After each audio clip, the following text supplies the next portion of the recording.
C'est l'heure du journal de l'Afrique, soyez les bienvenus sur France 24. À la une ce soir, la polémique au Sénégal.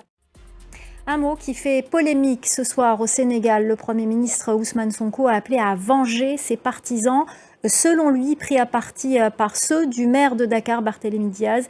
Ils battent campagne pour les législatives dans un climat d'affrontement. L'opposition dénonce les mots du Premier ministre qu'elle qualifie d'appel au meurtre. La correspondance à Dakar d'Eliman Dao. Toujours au Sénégal, les bateaux qui battent pavillon européen cesseront de pêcher dans les eaux sénégalaises à partir de dimanche soir, après le non-renouvellement d'un accord entre Bruxelles et Dakar. L'accord en vigueur depuis 2019 expire donc dimanche soir et pour l'instant, il n'est pas reconduit. Laurent Berstécher nous explique pourquoi.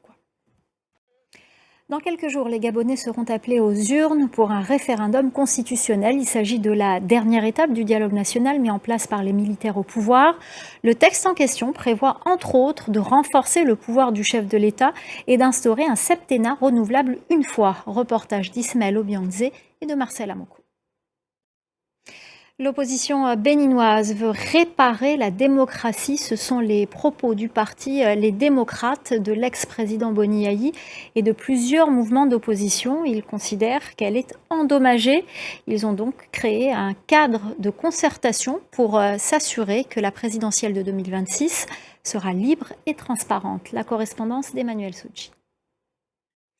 En République démocratique du Congo, le budget est toujours à l'examen par le Parlement. Le texte a été dévoilé le 31 octobre par le gouvernement.